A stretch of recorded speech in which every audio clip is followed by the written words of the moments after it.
Hello everyone, I hope all you are good at home. Today we are going to finish this chapter theoretically, and in the next class we will do the numericals of this chapter, all the numericals. So till then you may practice all the numericals, and if you have done all then you may ask your doubts. अगर आपके में कोई doubt भी है तो आप लोग पूछ सकते हैं. तो लास्ट क्लास में हमने एक रिलेशन डिराइव किया था, that was Einstein's photoelectric equation. हमने एक इक्वेशन डिराइव की थी आइंस्टीन फोटोइलेक्ट्रिक इक्वेशन. वो इक्वेशन कुछ इस तरह से थी कि H mu is equals to kinetic energy plus H mu naught. फिर हमने यहाँ से H mu minus mu naught is equals to kinetic energy थी हाफ mv स्क्वायर, और वेलोसिटी क्या थी, मैक्सिमम थी. वेलोसिटी क्या थी, मैक्सिमम. यहाँ तक हम लोग डिराइव कर चुके थे. बट कभी कभी काइनेटिक एनर्जी की प्लेस पे हम वर्क को भी यूज कर सकते हैं. वर्क का हमने फॉर्मूला पढ़ा है. वर्क वैसे तो किसके इक्वल होता है, फोर्स इनटू डिस्प्लेसमेंट के. बट एक फॉर्मूला हमने पढ़ा है V का. V इक्वल्स टू होता है W अपॉन Q. तो W इक्वल्स टू क्या आ जाएगा, V इंटू Q. तो V पोटेंशियल, स्टॉपिंग पोटेंशियल है तो V नॉट, और Q एक इलेक्ट्रॉन का चार्ज है तो EV नॉट. तो वर्क इक्वल्स टू क्या आ जाएगा, EV नॉट. और वर्क एनर्जी थ्योरम हमने पढ़ा था कि the total kinetic energy can be converted into work done. तो हम इस काइनेटिक एनर्जी के प्लेस पे, इस काइनेटिक एनर्जी के प्लेस पे हम ये भी यूज कर सकते हैं. तो हमारे पास फॉर्मूला क्या आएगा, H mu minus mu naught is equals to EV naught. H क्या है, प्लैंक्स कांस्टेंट. वैल्यू कितनी होती है इसकी, 6.63 10⁻⁴ joule second. Mu frequency, mu naught threshold frequency, E charge of electron, and V not stopping potential. तो इन सब को हम इस इक्वेशन को भी यूज कर सकते हैं, और इसको भी इक्वेशन को यूज कर सकते हैं, या इसको यूज कर सकते हैं हमारी रिक्वायरमेंट के अकॉर्डिंग. Is that clear? तो इस चीज को भी आपको ध्यान रखना है. अब नेक्स्ट ड्वेल नेचर. वैसे हम लोग पढ़ चुके हैं ड्वेल नेचर और लाइट. लाइट का तो हम पढ़ ही चुके हैं ड्वेल नेचर. ड्वेल नेचर का मतलब क्या होता है कि जो लाइट की वेव्स होती हैं, जो लाइट होती है वो रेस की तरह भी ट्रैवल करती है, वेव की तरह भी ट्रैवल करती है, और पार्टिकल की तरह भी क्या करती है, ट्रैवल करती है. तो ड्वेल नेचर का मतलब क्या होता है, कुछ light, sometime light behaves like a wave and sometimes light behaves like a particle. तो जब इन दोनों नेचर्स को साथ में हम लोग स्टडी करते हैं तो वो उस नेचर को क्या बोलते हैं, ड्वेल नेचर. हमने कुछ कंसेप्ट्स पढ़े. वेव नेचर में हमने 3 कंसेप्ट्स पढ़े. पहला कंसेप्ट था हमारे पास रिफ्लेक्शन, जो हम पढ़ चुके हैं चैप्टर 11 में. फिर था रिफ्रैक्शन, वो भी हम पढ़ चुके हैं चैप्टर 11 में. फिर डिफ्रैक्शन, ये भी हम पढ़ चुके हैं चैप्टर 11 में. और दूसरा नेचर जो पार्टिकल नेचर को फॉलो करता है लाइट के, वो कौन सा है, एक है फोटोइलेक्ट्रिक इफेक्ट, एक है क्रॉम्पटन इफेक्ट. एक कौन सा इफेक्ट है, क्रॉम्पटन इफेक्ट. ये जो तीनों हैं, ये जो तीनों फिनोमेना है, किसको मानते हैं कि लाइट का कौन सा नेचर है, वेव नेचर है. और ये किसको मानते हैं, ये दोनों फिनोमेना क्या मानते हैं कि लाइट का कौन सा नेचर है, पार्टिकल नेचर है. लाइट पार्टिकल्स की तरह क्या करती है, ट्रैवल करती है एक जगह से दूसरी जगह. ये दोनों इस तरह से इनको अज्यूम करते हैं, आइदर रिफ्लेक्शन, रिफ्रैक्शन और डिफ्रैक्शन, और आइदर फोटोइलेक्ट्रिक और क्रॉम्पटन इफेक्ट. ये दोनों क्या मानते हैं कि पार्टिकल नेचर, और ये तीनों क्या मानते हैं, वेव नेचर है. इस तरह से भी हम इनको अज्यूम कर सकते हैं. कोई प्रॉब्लम है इसमें? तो इस ड्वेल नेचर को साथ में लेने की हिम्मत सिर्फ एक ही साइंटिस्ट ने की, जिनका नाम था डी ब्रॉगली. क्या नाम था इनका, डी ब्रॉगली साइंटिस्ट. सिर्फ इन दोनों नेचर्स को साथ में स्टडी करने की हिम्मत की इन्होंने की, डी ब्रॉगली ने. और इन्होंने अपनी हाइपोथेसिस की, क्या की, इन्होंने अपनी जो रिसर्च वर्क की, उस रिसर्च वर्क के अंदर उन्होंने कुछ पार्टिकल्स की वेवलेंथ फाइंड की. दोनों नेचर्स को साथ में लेते हुए उन पार्टिकल्स की क्या फाइंड की, वेवलेंथ. उस रिसर्च के अंदर उसे हम क्या बोलते हैं, डी ब्रॉगली हाइपोथेसिस. क्या बोलते हैं उसे, डी ब्रॉगली हाइपोथेसिस. और कौन से पार्टिकल्स की इन्होंने फाइंड की, सबसे पहले इलेक्ट्रॉन, प्रोटॉन, न्यूट्रॉन और अल्फा पार्टिकल. इन चारों पार्टिकल्स की इन्होंने क्या फाइंड की, वेवलेंथ, अपनी हाइपोथेसिस के अंदर. कैसे फाइंड की, वो अब मैथमेटिकली हम लोग देखेंगे बट उसके पहले दो इक्वेशंस, एक इक्वेशन हमने पढ़ी E is equals to mc square. ये किसने दी थी equation? It was a famous equation which was given by, किसने दी थी इक्वेशन? ये आइंस्टीन की इक्वेशन थी, Einstein's energy mass and velocity relation. ये एनर्जी मास और वेलोसिटी का रिलेशन था जो आइंस्टीन ने दिया था। ये रिलेशन हमने पढ़ा है या नहीं पढ़ा है कोई बात नहीं, बट हम इतना याद रखें कि इक्वल्स टू क्या होता है mc स्क्वायर। और इस चैप्टर में हमने पढ़ा फोटोन की एनर्जी। फोटोन की एनर्जी कितनी होती है? h into nu. ये दोनों एनर्जीज है, ये दोनों क्या है? एनर्जीज। h क्या होता है? Planck's constant. न्यू क्या है? फ्रीक्वेंसी। m क्या होता है? मास। और c क्या होता है? वेलोसिटी ऑफ लाइट, जिसकी वैल्यू कितनी होती है? 3 × 10⁸ मीटर पर सेकेंड। तो इन दोनों फॉर्मूलों को यूज करके हम लोग इन चारों की वेवलेंथ अब फाइंड करेंगे। इन दोनों फॉर्मूलों को यूज करके हम लोग इन चारों की वेवलेंथ फाइंड करेंगे। कैसे? अब देखिए यहाँ पर, अब हम डी ब्रॉगली हाइपोथेसिस को मैथमेटिकली देखते हैं। तो डी ब्रॉगली ने फॉर्मूला दिया, पहले एक फॉर्मूला हम लोगों ने पढ़ा E इज इक्वल्स टू होता है mc स्क्वायर, मास, और ये क्या है? Velocity of light. और दूसरा होता है E is equals to h into nu. ये दो फार्मूले किसको रिप्रेजेंट करते हैं? एनर्जी को। अगर ये दोनों फार्मूले एनर्जी को रिप्रेजेंट कर रहे हैं तो हम इन दोनों फार्मूलों को इक्वेट कर सकते हैं। तो हमारे पास क्या आएगा? m into c square is equals to h into nu, h into nu. But nu equals to क्या होता है? c upon lambda. तो m into c square is equals to h into c upon lambda. c से c cancel, तो mc is equals to h upon lambda. अब अगर हमें lambda की वैल्यू निकालनी है तो लैम्डा इक्वल्स टू आ जाएगा h upon m into c. But p equals to होता है mv या फिर m इंटू सी, तो लैम्डा इक्वल्स टू आ जाएगा h अपॉन p। ये हमारे पास एक रिलेशन आ गई, ये हमारे पास क्या आ गई? एक रिलेशन। क्या रिलेशन है ये?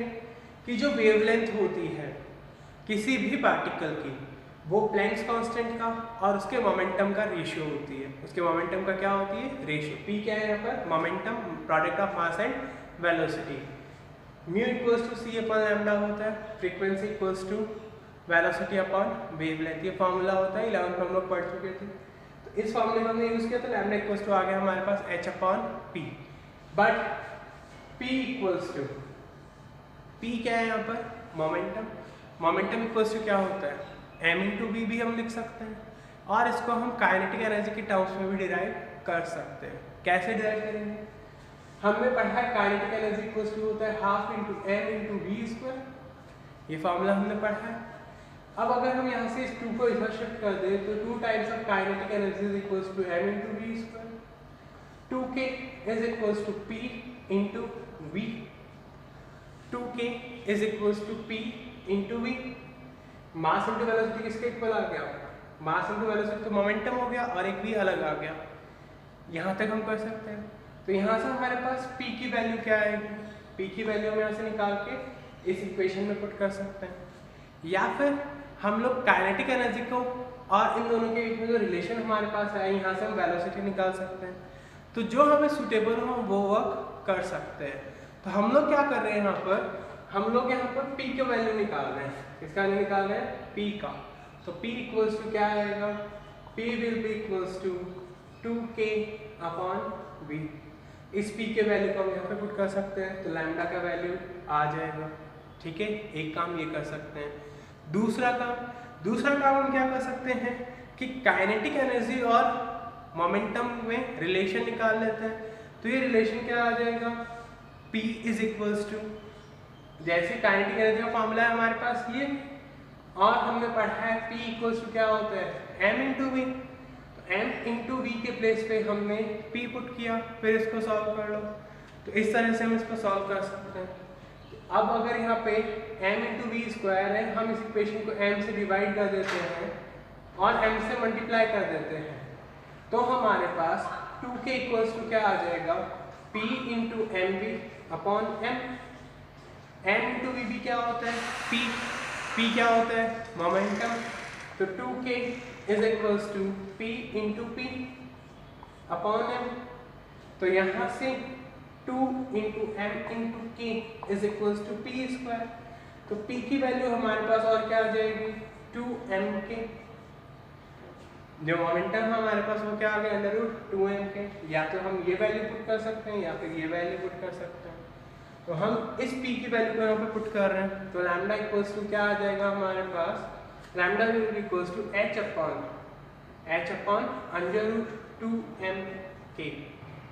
√2m is that clear. k क्या होता है, half into mass into velocity, या half into mass into velocity square, half mv square, या फिर जो अभी हमने पढ़ा k is equals to e into we.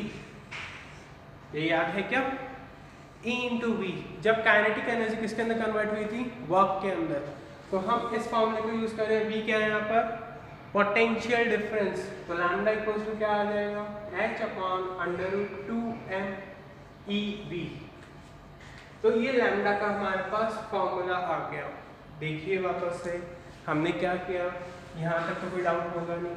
Kinetic energy equals to half mv square होती है। हम क्या कर सकते हैं, यहाँ पे p का वैल्यू या तो ये निकाल लेते हैं, या फिर हम इस इक्वेशन को m से मल्टीप्लाई और m से डिवाइड कर देंगे तो ये टर्म आ जाएगा।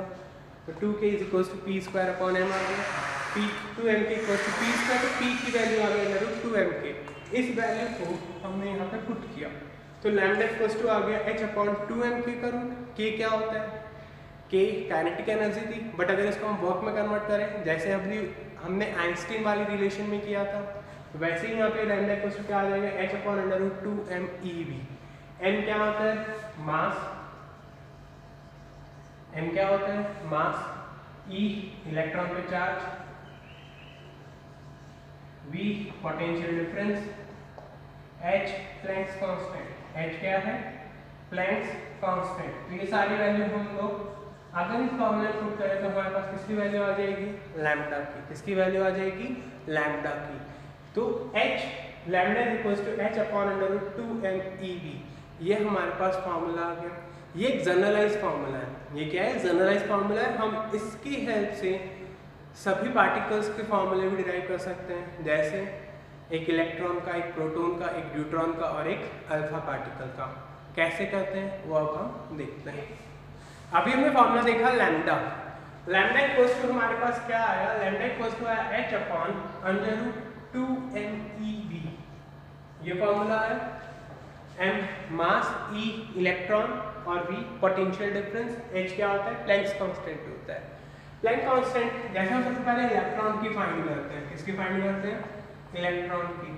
तो प्लैंक्स कांस्टेंट की वैल्यू कितनी होती है, फिक्स 6.63 × 10⁻34 जूल सेकंड। मास कितना होता है इलेक्ट्रॉन का, 9.1 × 10⁻31 kg।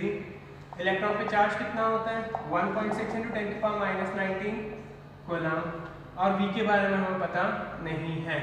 तो जब हमें लैम्डा की वैल्यू निकालनी है, किसकी वैल्यू निकाल रहे हैं हम लोग, लैम्डा, तो इसमें हम फॉर्मूले पुट करते हैं 6.63 × 10⁻34 divided bye √2 times of mass -31 into 10⁻19 into √v। ये हमारे पास एक इक्वेशन से आ गई। अब इस इक्वेशन को हमें सॉल्व करना है, तो कैसे सॉल्व करेंगे, देखिए यहाँ पर lambda is equal to 6.63 × 10⁻34 divided by 10⁻31 10⁻19 10⁻50 ऊपर जाएगा तो 10⁻25 पॉजिटिव, ये बाहर आ गई। फिर क्या बचा डिनोमिनेटर में, इसके साथ 1.6 भी आएगा, तो डिनोमिनेटर में क्या बचा, 2 × 9.1 × 1.6 और साथ में v। तो इनको मल्टीप्लाई करते हैं, 2 × 1.6 2 × 1.6 3.2 3.2 × 9.1, तो ये कितना हो जाएगा, 2 18 3 27 3 and 2 7, तो 2 1 9 2, 2 डिजिट के बाद डेसिमल 29.12। तो लैम्डा इक्वल्स टू हमारे पास आ गया, lambda equals to 6.63 into 10⁻34 + 25 -9 divided by √29.12 into √v। 29.12 29 square root तो होता ही नहीं किसी का, बट 25 होता है। 25 किसका होता है, 5 का। तो और 6 का कितना होता है, 6 का पता है, 6 का कितना होता है, 36। तो इसको हम अराउंड अगर 5 लिखते हैं, 5.5 तो 6.63 into 10 to the power minus 9 upon 5.5 under root v। तो इसको सॉल्व करने से हमारे पास वेवलेंथ आएगी 12.27 upon under root v angstrom. Angstrom कितना होता है 10 to the power -10। तो या तो एंगस्ट्रॉम में इसको छोड़ दीजिए, v हम किस में रखेंगे वोल्ट के अंदर, v किसके अंदर रखेंगे वोल्ट के अंदर। तो इस तरह से हमारे पास किसकी वेवलेंथ आ जाएगी इलेक्ट्रॉन की। किसके आ गई इलेक्ट्रॉन की। प्रोटॉन की अगर निकालते हैं तो प्रोटॉन का मास कितना होता है 1.67 10 to the power -27 kg। ये प्रोटॉन का मास। चार्ज तो सेम होगा, कितना charge 1.6 into 10 to the power -19 coulomb. और v हमें पता नहीं है, h भी वही रहेगा। जब ये सारी वैल्यूज पुट करेंगे तो लैम्डा प्रोटॉन कितना आएगा 0.286 upon under root v angstrom.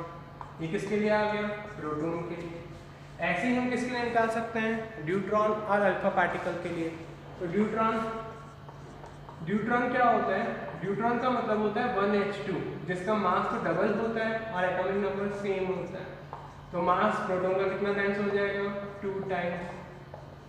ये मास हो गया। चार्ज क्या रहेगा सेम जो इलेक्ट्रॉन का होता है 1.6 × 10 to the power -19 कूलम। ये केजी में जब इन वैल्यूज को पुट करेंगे तो लैम्डा यहाँ पे कितना आ जाएगा 0.02 upon under root v angstrom.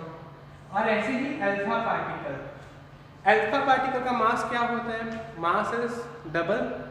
मास क्या होता है डबल ऑफ प्रोटॉन। तो मास तो यही हो जाएगा 2 × 1.67 × 10 to the power -27। और चार्ज कितने टाइम्स होता है 4 टाइम्स। तो वो 4 टाइम्स हो जाएगा, तो उसको पुट कर देंगे प्रोटॉन के। तो यहाँ पे अल्फा पार्टिकल का कितना आ जाएगा lambda alpha h upon under root 0.0101 angstrom upon under root v। तो ये चारों फॉर्मूले हमें डायरेक्टली याद रखने हैं, इनका डेरिवेशन बहुत कम पूछा जाता है। तो इस तरह से ये चारों फॉर्मूले आएंगे। हमें सिर्फ अब किसकी वैल्यू पुट करनी होगी इन फॉर्मूले में पोटेंशियल डिफरेंस की। और जैसे हम पोटेंशियल डिफरेंस की वैल्यू पुट करेंगे तो हमारे पास उस पर्टिकुलर इलेक्ट्रॉन प्रोटॉन ड्यूट्रॉन और अल्फा पार्टिकल की क्या आ जाएगी वेवलेंथ आ जाएगी। और अगर इनके अलावा कोई पार्टिकल हमारे पास गिवन है तो हम इस फॉर्मूले को यूज करेंगे डायरेक्टली इस फॉर्मूले को यूज करेंगे फर्स्ट फॉर्मूले को, अगर इनके अलावा कोई पार्टिकल हमारे पास गिवन है तो। अदरवाइज ये चारों पार्टिकल्स बहुत है। और कभी कभी ये फॉर्मूले में हम चेंज भी करते हैं जब हमारे पास k गिवन होता है।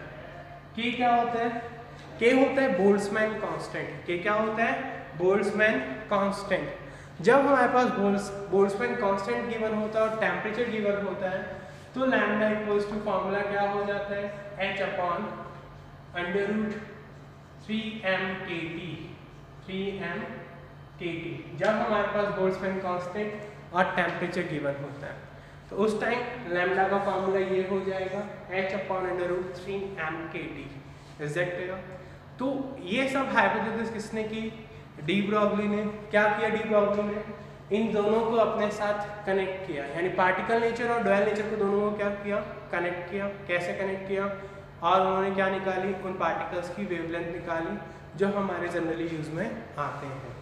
ये पूरी की पूरी क्या थी डी ब्रॉगली हाइपोथेसिस। अब एक साइंटिस्ट थे डेविसन जर्मन, उन्होंने एक एक्सपेरिमेंट किया और एक साइंटिस्ट थे हिजनबर्ग, उन्होंने एक प्रिंसिपल दिया हिजनबर्ग्स अनसर्टेनिटी प्रिंसिपल। उन दोनों को और देखते हैं। Now we will consider the what Davisson and German experiment का एक एक्सपेरिमेंटल सेटअप है। क्या है इसके अंदर, तो इसके अंदर सबसे पहले एक क्या है हमारे पास फिलामेंट है। एक क्या है फिलामेंट। ये फिलामेंट है, फिलामेंट या फिर हम बोल सकते हैं बल्ब के अंदर की कोई चीज।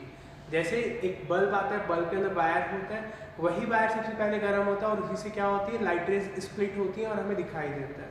तो ये एक फिलामेंट है। ये किसका बना हुआ है ये टंगस्टन का बना हुआ है। ये क्या बना हुआ है टंगस्टन का। ये क्या है ये है इलेक्ट्रॉन गन। ये क्या है इलेक्ट्रॉन गन।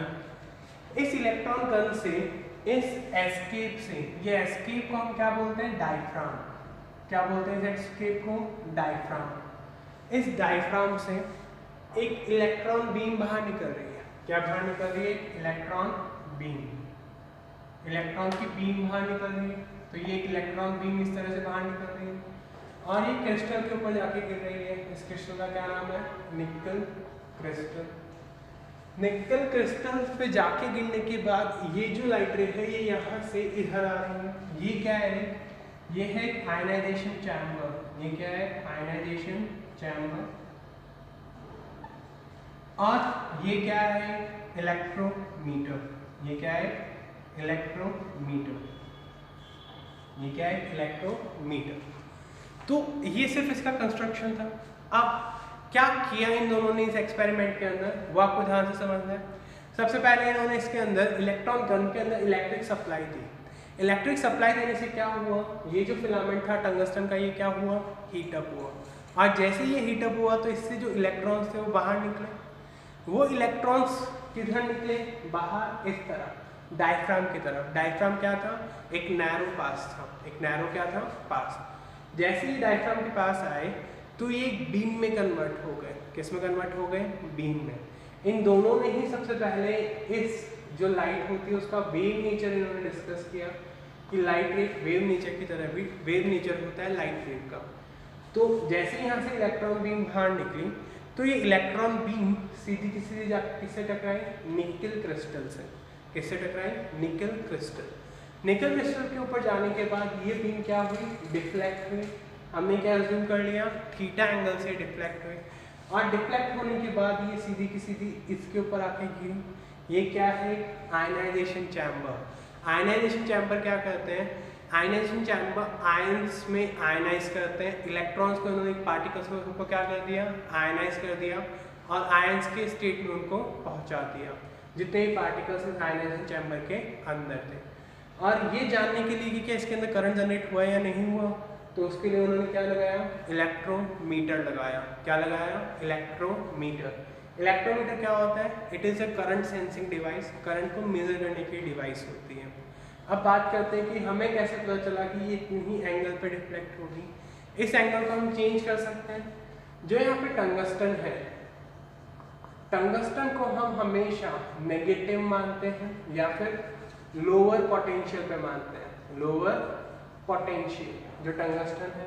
और जो हमारा डायफ्राम है, डायफ्राम का मतलब जो नैरो पैसेज है, उसको हम पॉजिटिव मानते हैं। और कौन से पोटेंशियल में मानते हैं? हायर पोटेंशियल पे मानते हैं। इन दोनों के पोटेंशियल को हम कंट्रोल कर सकते हैं। इन दोनों के पोटेंशियल को हम क्या कर सकते हैं? कंट्रोल। हम चाहे तो टंगस्टन वाले को थोड़ा सा बढ़ा सकते हैं, डायफ्राम वाले को कम कर सकते हैं, डायफ्राम वाले को बढ़ा सकते हैं, या टंगस्टन वाले को कम कर सकते हैं। ऐसा करने से क्या होगा?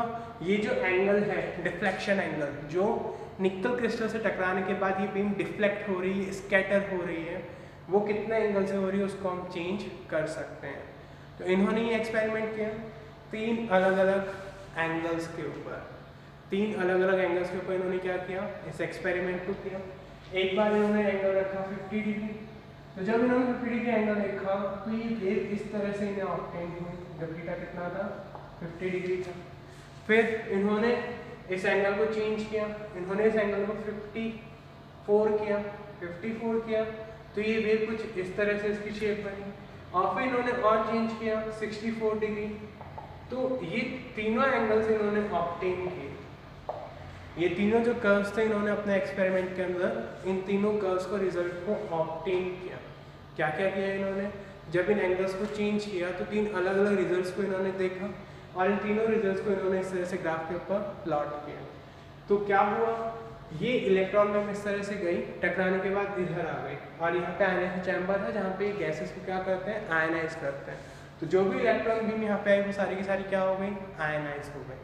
फिर इस एक्सपेरिमेंट को चेक करने के लिए इन्होंने 2 फार्मूलों का यूज़ किया, एक थ्योरेटिकल और एक प्रैक्टिकल। एक फार्मूला जो हमने पिछले चैप्टर में पढ़ा था, L lambda is equals to d sin theta, और एक फार्मूला जो अभी हमने पढ़ा, lambda is equals to h upon √2mEb। इन दोनों फार्मूले को इन्होंने यूज़ किया और किसके लिए निकाली? लैम्डा की। और लैम्डा की वैल्यू में ज़्यादा चेंजेस नहीं है। एक फार्मूले से आया 1.65 एंगस्ट्रॉम और दूसरे से आया 1.67 एंगस्ट्रॉम। तो इन्होंने क्या कहा कि जो हमने एक्सपेरिमेंट कंडक्ट किया वो क्या था? पूरी तरह से सही था। उसके रिजल्ट्स जो थ्योरेटिकल रिजल्ट्स थे उससे सेम आए थे, उससे लगभग क्या आए थे? सेम आए थे। ये एक्सपेरिमेंट डेविसन एंड ज़मर।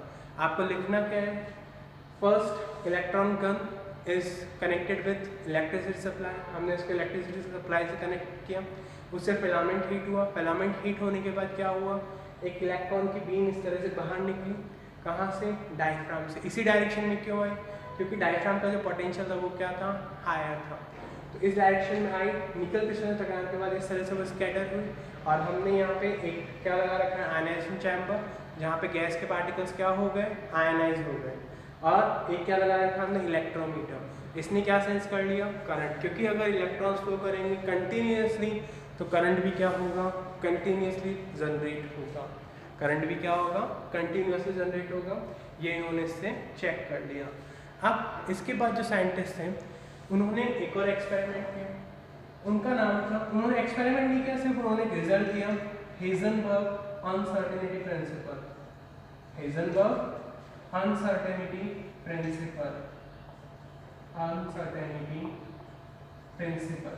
क्या कहा इन्होंने इस प्रिंसिपल के अंदर, हेजनबर्ग अनसर्टेनिटी प्रिंसिपल में, कि हम at a time change in momentum और चेंज इन डिस्प्लेसमेंट को एक साथ मेजर नहीं कर सकते, यानी at a particular instant we can not measure the change in momentum and the change in displacement, change in position, यानी कि हम चेंज इन पोजीशन और चेंज इन मोमेंटम को एक साथ कभी भी मेजर नहीं कर सकते, और उन दोनों का जो प्रोडक्ट होता